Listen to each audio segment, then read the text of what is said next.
Hello, I'm Mark Sebring, Director of Analytics and Compensation in the Faculty of Arts and Sciences. We're here to talk about how we manage compensation in the FAS, and specifically about how we conduct individual salary reviews. And I'm Maria Curcio, Director of Administration for the College Admissions and Financial Aid Office. Even though I've been working here at Harvard for almost 25 years, this is my first time working in the FAS.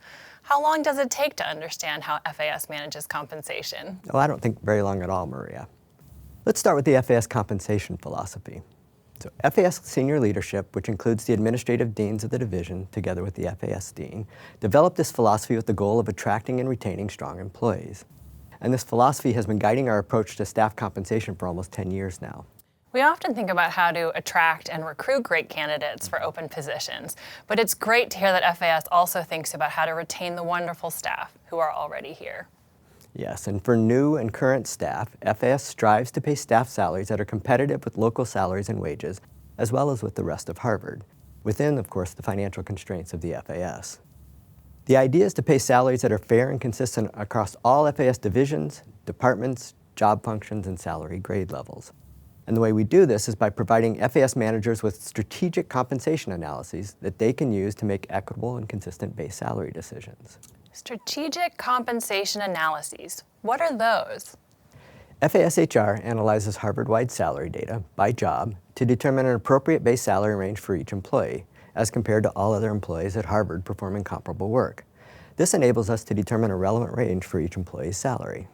We're in the process of filling vacancies in my office, and it has been really helpful to have this information. But some people may not know is that we conduct hundreds of individual salary reviews each year, not just for new hires, but also for employees whose positions are reclassified either into another job classification or another salary grade, and existing employees when a manager requests a review.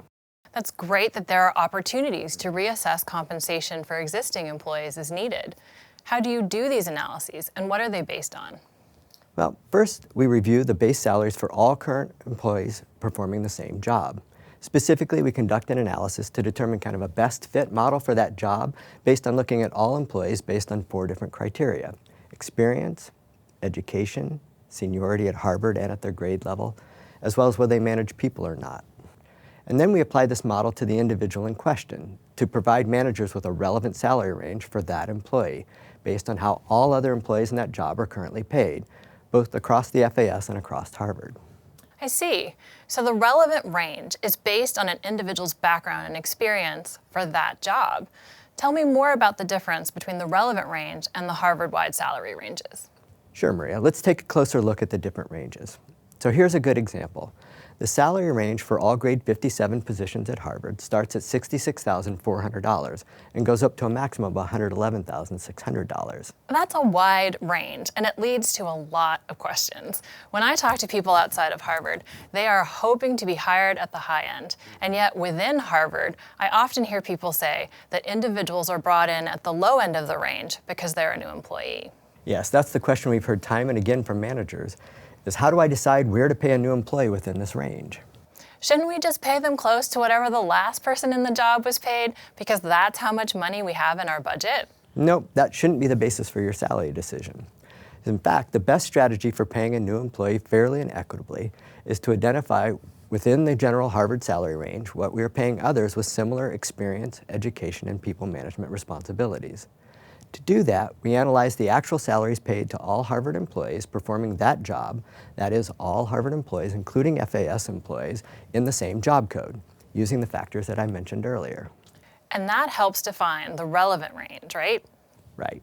The relevant range is the salary range we'd expect to pay an employee in that particular job based on the specific experience, education, and people management responsibilities of the individual. So in this example, the relevant range right now for an employee with 21 years of total experience, 18 years of Harvard service, and 1 year as a grade 57 employee would be $81,683 to $90,281. So all things being equal, we'd expect an employee in this job with this much experience in Harvard service to be paid somewhere between those two numbers based on a comparison of all other employees at Harvard in this job. And of course, remember, the relevant range for each employee will change over time as other employees' salaries at Harvard change over time. That makes sense. So in determining compensation for a specific employee, we should look at the relevant range, which is a subset of the broader Harvard salary range. I bet you get this next question all the time. How closely do managers have to adhere to the relevant range? Yes, that's a particularly popular question. When reviewing the relevant range, managers have to take several other data points into consideration. These are data points that aren't necessarily available to FAS HR, so it's incumbent on the manager to take these additional factors into account when they're making their salary decisions. So these additional factors include, as you mentioned, the salary that's been budgeted for the position, whether the proposed salary is internally equitable to other positions and jobs within your department, say at the same salary grade but in a different job function. And you also should take into consideration the salary expectations of the candidate to be sure that their expectations are aligned with what you can afford. That's really important.